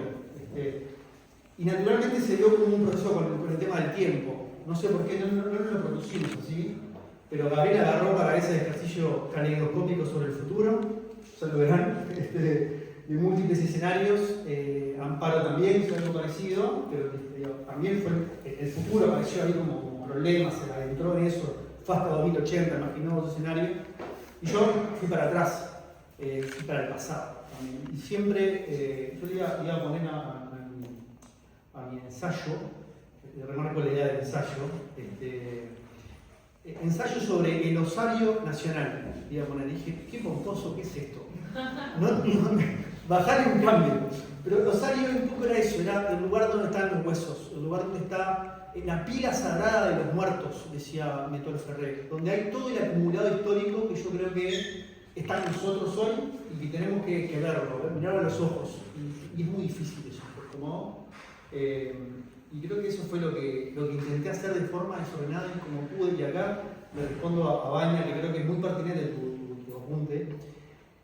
No hice un reglamento bibliográfico exhaustivo, pero ni siquiera pensaba, porque no fue que me senté a armar una estrategia metodológica, a ver cómo recorría el pensamiento de los autores. Fui haciéndolo con lo que tenía a mano. Había un libro de Ayuda de ensayo, de antología de ensayo, leí eso.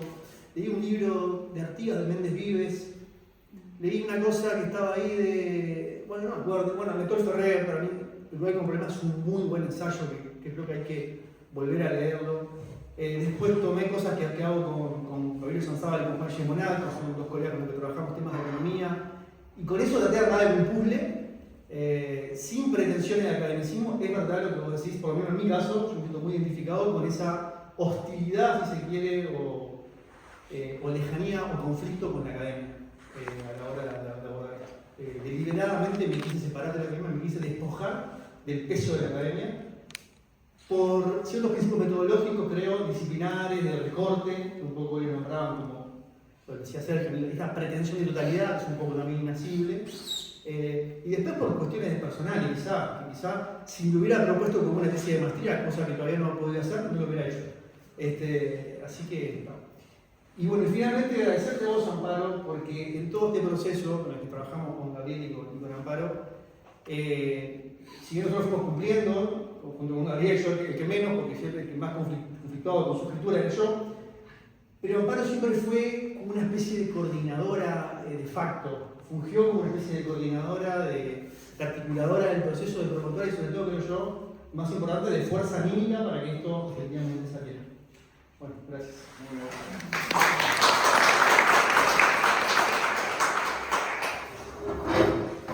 Bueno, en primer lugar, saludo a todos. Es un placer para mí estar aquí en mi país. Yo lo digo en Uruguay, dedicado a y quiero algunos agradecimientos antes de decir un par de cosas, ¿no? Y ya podemos comenzar a dejar planteado un lugar. A pesar de que nosotros vamos a conversar el día martes 21 y les esperamos en la Fundación Puente. Garibaldi 2645. Garibaldi 2645. Muy bien. Bueno, agradecer por supuesto a la Fundación Mario Benedetti por recibirnos. Esta es una casona maravillosa. Es del tipo de casa que yo asocio mucho a algunos de los mejores momentos de la polis. Que dicho sea de paso, no es la polis de Rodrigo. Otra vez te discusión. Sí, no, estás atacando, ¿cierto? ¿Y la polis cuál? La polis de Rodrigo, él hace una distinción entre ciudad y campo, básicamente, ¿no? La ciudad y la verdadera. Mi polis es completamente diferente. Es una teorización que toma la noción de la polis en base a un estudio de 3 volúmenes sobre la genealogía de la construcción de ciudadanía en el Uruguay. que es uno de los casos teóricamente además más potentes, y por eso lo defiendo. No sé si mis colegas de las ciencias sociales lo sienten así, pero en todo caso lo he argumentado en algunas partes, ¿no? Es un caso de un enorme rendimiento teórico, el caso de Uruguay, ¿no? Que para mí no solamente es importante estudiar el Uruguay porque es mi lugar, que lo llevo conmigo a pesar de que no vivo aquí. Pero también es un caso que hay que mirar porque muestra sobre los distintos momentos de los procesos de construcción y del desplome de la ciudadanía, que para mí no es el acto total, sino que es un tipo de convivencia, ¿no? Sin esta cosa, digamos, que denosta a la convivencia como una cuestión menor. No, lo público para mí, en mi definición, en mi teorización de lo público es eso, un modo de convivencia, modo de relacionamiento y convivencia, que tiene como principio rector un eje plural igualitario que Uruguay ya tuvo. Y le dediqué 3 volúmenes a esto. Creo que después de dedicarle 3 volúmenes a un tema, y después de mucho tiempo de haber estado trabajando, y yo, si ustedes ven mi primer libro, La conquista del mundo, es insoportable. Porque las 500 páginas, yo creo que hay 100 páginas de bibliografía, pero exagerando un poco, al menos 50 cuadros, gráficos, etc. Y así han sido muchos de mis libros. Creo que llega un momento en la vida, por lo menos en mi caso, a estas alturas, sería trágico que uno fuese así, que uno se siente en libertad, para no tener que estar rindiendo cuentas a la comunidad académica a la cual uno pertenece. Y más bien fugarse de eso.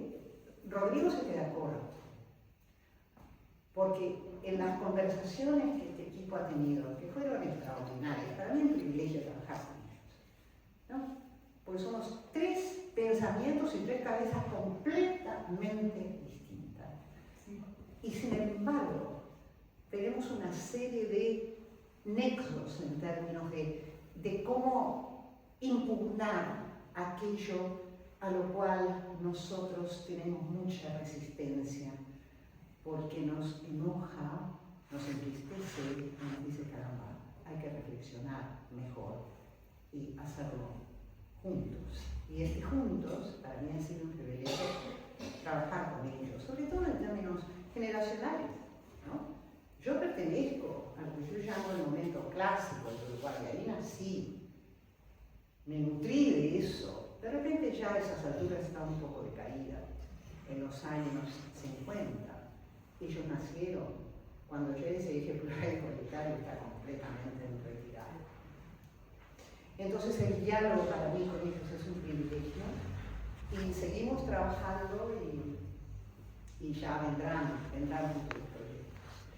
Pero lo que yo quería decir, tú llegaste corto, Rodrigo, que tú no recuerdas, parece, una conversación que tuvimos nosotros acerca de a qué tipo de público queríamos llegar, a quiénes queríamos llegar. Y la rebeldía fue de los 3. No queremos llegar solamente a un público académico, ni queremos que esto sea de un registro académico. Es un libro muy riguroso, en términos de... Es un libro que no se puede escribir si no se tiene una reflexión detrás sobre estos temas, una reflexión informada. Pero lo decimos en la introducción del libro, este libro quiere trascender ese público. No es su objetivo hablar ventrílocuamente entre colegas. El propósito de este libro es hablar con lo que yo llamo, no necesariamente ellos, no digamos la ciudadanía, yo llamo los hacedores y custodios de lo público, ¿no? Que pueden estar en la academia, pueden estar en los partidos políticos, pueden estar en las organizaciones sociales, no hablo de sociedad civil, eso es otra cosa, es una categoría de ciudadanía que desarrollo en mi trabajo de 3 volúmenes, Memorias de Ciudadanía, pero es a ese público, es a la gente. Es a la gente a la que me llamó mucho la atención, qué pena que no está Somalue aquí, cuando él dice que ve muy poco posible lo que yo estoy planteando, probablemente, pero caramba, que hay que plantearlo, porque de lo contrario estamos sumidos en la reproducción de lo mismo, que es lo que hay que combatir. Entonces, en mi caso personal, mi inquietud es cómo gatillamos en un momento de profunda crisis mundial, regional, nacional, cómo gatillamos la acción colectiva. Y mi propuesta, que se habla mucho de la distopía y la utopía, puede ser divertido, entre comillas, es muy teatral. Me decía un día Rodrigo, che, esto lo deberíamos poner en el teatro, ¿no? Capaz que lo sé. Claro, ella jala para su lado. Pero en realidad es una de las partes más importantes, pero de mi extenso capítulo de 80 páginas. El eje y la razón de utilizar como método de trabajo la apelación a un futuro ficto y de partir desde el 80 al 2025, porque es otra cosa. En mi caso no estoy haciendo un análisis prospectivo, estoy haciendo una genealogía de un futuro que no se ha dado para llegar al 2025 y para plantear lo que es para mí una obsesión acerca de la carencia de un tercer proyecto de Estado en Uruguay. Ese es el propósito de ese capítulo que discutimos mucho entre los tres y que engarza con el brillante capítulo de Gabriel, porque ha hecho un ejercicio notable. Yo no he visto ningún ejercicio de esa naturaleza. Y es un privilegio, creo, tener en un libro una revisión sistemática y rigurosa de las distintas escuelas de pensamiento sobre el futuro y hacer luego sus propias síntesis. Es muy notable. Y en el caso de Rodrigo, la elegancia académica perdón, yo sé que no te gusta, pero lo siento mucho. Así es un capítulo extraordinario. Y yo creo que ahí hay que ver lo que sí quiso incluir, no lo que no incluyó. Y en cuanto, mi querido, en cuanto a Naomi, exacto, están bastante tratados en esos 3 volúmenes, que es un tan amplio campo para